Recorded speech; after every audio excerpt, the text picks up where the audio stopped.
So let's say you're at a stage now where you're happy with your diffuse textures, you've added in all those layers, you've added in your dirt, your rust, you've painted in the wear and tear, you're ready to move on to the next level. And if we just switch back to Maya briefly, looking at the model as it is, yep, it looks okay, but it still looks a little flat. Even though we've got these areas which are painted in, which are supposed to indicate that it's been worn away, it still almost looks like it's been painted in. So what we can do now is take our diffuse map and from that generate a specular map which will dictate which areas are shiny and which areas are matte. So in this example, these areas that are worn away will be a lot shinier than the actual painted areas of the loader. So again, that'll just make those shinier and more reflective and look more like the steel underneath. And on top of that, we can generate a bump map, which is just going to give some surface relief. So again, these areas that are worn away will be pushed into the surface of the model. And also these recesses which we created earlier, we can push those into the surface of the model as well, which will just enhance sort of those paneling areas. We can also use the bump map if we want to give some relief to the dirt. So if you've got mud or something on the surface of your model, the bump map will just help make it look like that is sat on top of the model rather than just painted on top of it. So let's just switch back to Photoshop. So you have your Photoshop file all nicely layered up like it is here. We've got our details, dirt, damage, just as we were painting it before. So let's create a bump map. So what I like to do first is just create a new layer, and let's just fill that with 50% grey, like so. Now because we're using a bump map and not a normal map, the 50% grey sort of is the level that the model is at now. It's sort of the surface level. And what we're going to do is build onto this lighter areas and darker areas. So black areas tend to get recessed into the model, whereas white areas is pushed out of the model. You'll see as we start building this up just how it's going to work. So let's just work our way through these and see what we need. So obviously we need our recess layer, so we're just going to create a copy, move this up here like so, make sure that's at normal, set that to 100%. Now we know we want this to be pushed into the model, so we can leave that as black, and that is absolutely fine. The red dot, we could copy that as well, but this time let's just desaturate that, and we'll just brighten that up so it's white. Again, the black is going to be pushed into the model, white is going to be pushed out of the model, pulled out of the model, so to speak. So these will be marking out the panels, the white dot will be pushed out. The decals, let's just copy that, move it up above our map like so. Now a bump map needs to be grayscale, so we need to get rid of these colours.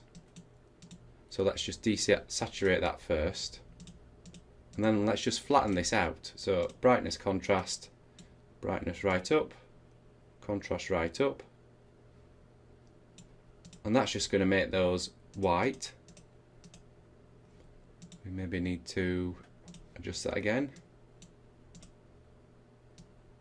Oh no, actually those spots are where we added the wear and tear. Duh. Alright, so now at the moment these are just going to be pushed out of the model as well as the light there. So because they're bright white, they're going to be pushed out. Obviously it's not going to deform the model, this is just surface detail, but we don't want it to come out as much as that, so maybe we just want it to be 10%. So it's just going to give a very slight relief, so it looks like these are stickers stuck onto the top of the model. We could just go through and do this for each layer. Think about what we need, like our dirt layer here. Now at the moment the dirt is black, so it's going to be pushed into the model. We want it to be sort of act as a relief, so it comes off the surface of the model. So this time we're just going to invert this like so, and rather than use a multiply, we'll use screen, and that's just going to made that white. So again, that is just going to sit on the surface of the model now rather than being pushed into it. And again, maybe that white is too severe, so we'll just drop that down maybe 20%. So I'll just skip ahead to the damage now. We've got our wear and tear here, which we painted in. We'll pull that up, and here we can see what we've done. Now we don't need the inner glow, so we'll get rid of that. Now the outer glow, so we've got to think about this now. We want this to sit in, be pushed into the model because it's the paint that's being chipped away. So what we could do is just rasterize the layer style, so that's going to bake that into there.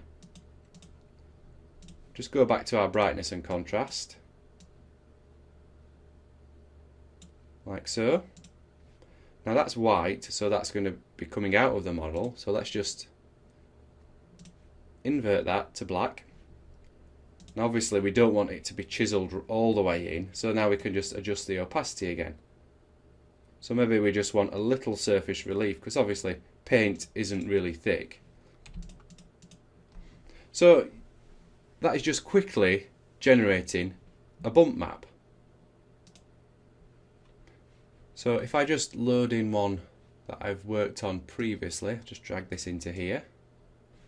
So as you can see, it's not much different to what we've got there. I've probably added in an extra bit from the rust layer, but that is pretty much the bump map we're working to. So what I also like to do is when I'm happy with those layers, we just put them in another group, new group from layers, call it bump, and there we've got our bump map ready to do what we like with.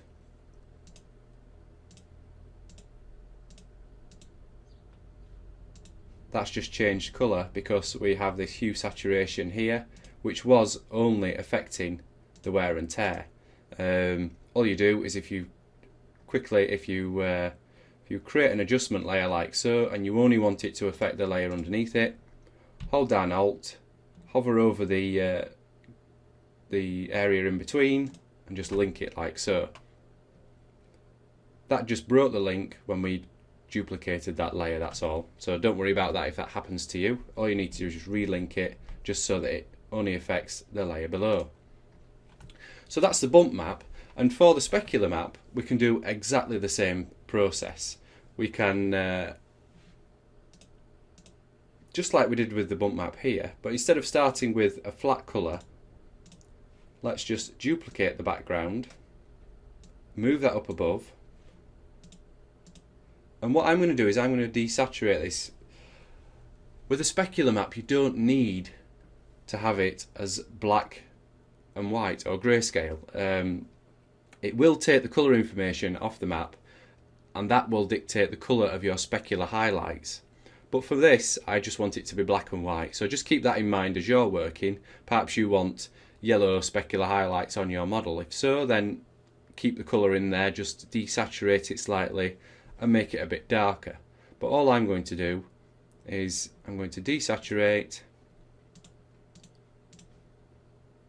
and then I'm just going to drop the brightness right down, because we only want a slight specularity on the model here. And what we're going to have, if we're looking at this picture here, this area isn't going to be as shiny as these areas here, which works well because these areas are more exposed metal, whereas this area here is the painted bit.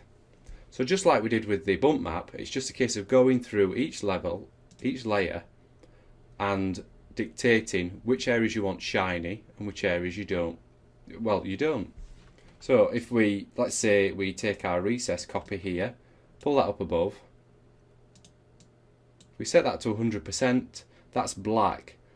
So all these areas which will be pushed into the model won't have any specular highlights in them, which you may want, you may not want. The same with the dirt. Let's say you take your dirt level layer, move that up above like so. Let's just turn that up to 100%. So at the moment it's black, So the areas where the dirt is are going to have no specular highlights on them whatsoever. Now if this was water or paint that had been thrown onto the model, maybe it's blood, you'd invert that, maybe make it slightly red, and then that would make that really shiny, so it'd look more like liquid. But for us, this is just going to be some dull dust, dirt type stuff, so we can leave that as black because we don't really want it to have any specularity to it either. So just skipping ahead, let's copy our wear and tear again, because we know we want this to be really shiny. So let's just zoom in. So again, we can get rid of that inner glow because we don't need that depth effect anymore, but we're going to keep the outer glow. Instead, we're going to make the outer glow black. That's because this extra layer of paint, which is this sort of paint undercoat which is around this, we don't want that to have any specularity to it, so we can make that black. Now for the rest of it, we can just use our brightness contrast again, turn that right up, like so. So these areas now, if we leave those white, they're going to be really shiny, which is what we want. So we could leave that as it is now, save that out, apply it to our model, see what it looks like, and then we can play around with this because we've got all the layers and just balance those out. If it's too shiny, we can always drop back the opacity. It's all flexible if you're working like this, with keeping things in layers and not sort of breaking things or baking things down unless you need them. So if I just load in the specular map that we're working with now, just we see here. So this is the resulting specular map. As you can see, I've added a little bit of specularity to the actual decals there, and also around the edges of the metallic bits, which we added a bit of wear and tear to as well. We want those to just be a little bit shinier than the actual metal themselves because they've been rubbed away. So that's the specular map done. So once you've got these, let's just put that in a nice group just so it's nice and tidy. So there we have the specular map, there we have the bump map, and there we have that damage broken again. So let's just link that back up. Bump, specular, and in a way they're almost inverted copies of each other. So let's go over to Maya now. So here we have our flat model. So we have our two maps ready to be applied. So what I'm going to do is I'm just going to, right, at the moment the torso shader is just set up, it's a Fong E. Now a Fong E is usually better to work with because it's more geared towards that sort of metallic sort of shadery feel. You can play around with others if you found a better option, but all we're going to do now is just pipe in. I've got it set to viewport 2.0 as well. We're just going to pipe in those textures and just see how we go. So let's just load in our bump map first, set that to file. Let's just load this in. So that's the torso bump, like so. Now, as you can see, because we're using a bump map, now that looks just too drastic. But the good thing about using a bump map is you can adjust the depth like so. So we could have that as 2, double that up. We could drop that down to 0.1. And as you can see, it's more subtle. But maybe we want it as 0.25. So we're just getting that slight sort of recess in there. Just up that a little bit more. And that's just working with that. So let's go ahead and just add that into the limb shader. Again, it's exactly the same setup. File. Let's find our bump map. Limbs bump. Again, it'll come in and it'll be way over the top. But we know we can do 0.05 just like on the torso. And that's set up like so. Now it's nothing you just make it out as you're moving around, just picking off those edges, but that's all we want. We don't want these drastic, really over the top edges and gouges and bevels. We're just after a little bit of surface detail. If we were wanting more dramatic details across the surface, then we'd add those in by sculpting them in using ZBrush or Mudbox or something like that. And because this is a subdivision surface model, we could take this easily. Actually, now we've UV'd it, we could take this easily into ZBrush and paint in a lot more dramatic detail if we needed, and then bring that back in. So it's quite flexible at this stage. So we've added in the bump maps, so let's now add in the specular maps, and we're going to add those in to the specular colour channel. Again, we're just going to go to File, load in the torso spec map, which you saw previously. And you saw that change there. Let's just do the same with the limbs.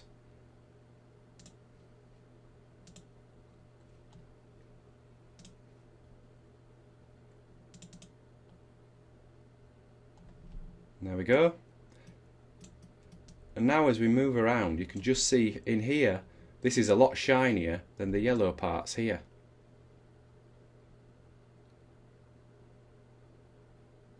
So that's just working off that specular map and just saying, these are really shiny because this is the metal underneath that's been worn away. This is a little bit more matte because obviously it's not got the specularity of metal.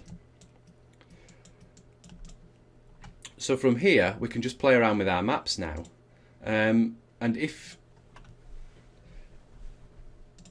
it's usually better to add in a bit of an environment, and all I've done here is just added in a couple of lights. We can't see them at the moment, so let's just switch that to use all lights, and this will just help visualize those specularities and the bump maps a lot more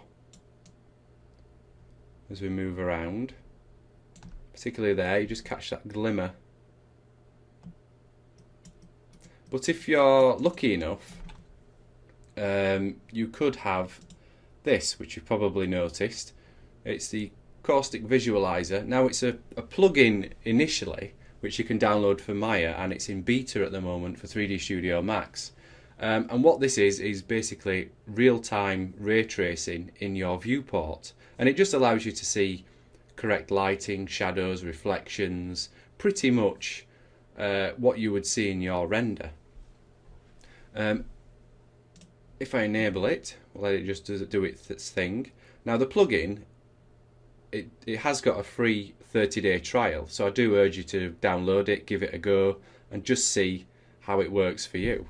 But as you can see here, so we move around it, it updates itself, and we've got almost a sort of render quality viewport now. Let's just peel that off, close that down, just so we can see it full screen. And this is just going to allow us to just look at it and just see how it's going to look while it's rendered. So maybe we can play around with the shaders a bit more now. So let's look at that torso. Maybe we want it to be more reflective. So I'll turn that up. And there we can see the reflection there. But the reflectivity works off the specularity colour as well. So obviously, because these are whiter, they're going to be a lot more reflective than the body. But this is just what we need, as you can see. We've got a slight reflection in the body, more reflection in the torso there. We can adjust these as well, and we can see those being affected.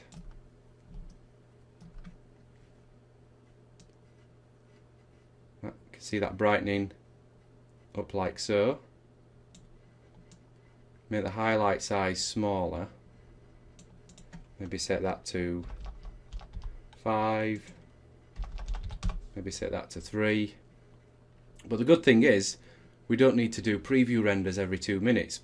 We don't need to adjust this, preview render, adjust this, another preview render. We can pretty much see it working in here, and we can also see how the bump map's looking. If we wanted to, we could have a different material on the cockpit. So let's assign a new blend to that. like so. Make it blue, a bit paler, a bit darker, like so. And then we can adjust the reflectivity on that, the specularity, change the specular colour to pink, maybe red. And you can just see it all updated in the viewport. The reflections in there as well. But that's a nice way of just quickly playing around with the shaders to get the sort of look that you're after with the model. And obviously we can adjust the lighting as well, and as you can see there, the shadows are moving around with it. So let's just get rid of that red. Not really keen on that red specularity there. So let's just get this back to full screen. So that brings us pretty much to the end of this course.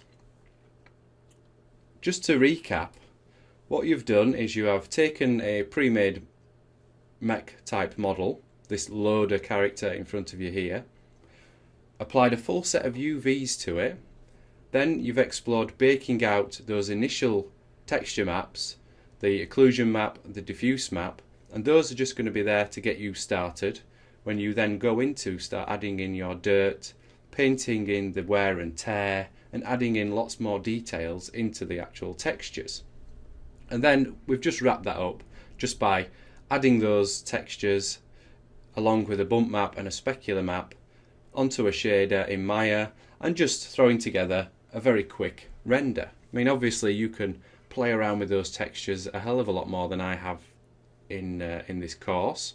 You can experiment a lot more with the shaders as well. So from here on, it's pretty much left in your hands. I hope you've learned something from this course, and I hope you've enjoyed following along with it. As always, if you've got any questions, feel free to grab me online. My website will be linked to this course somewhere. And I guess that's me signing off. So thanks for watching, and I will see you on my next tutorial.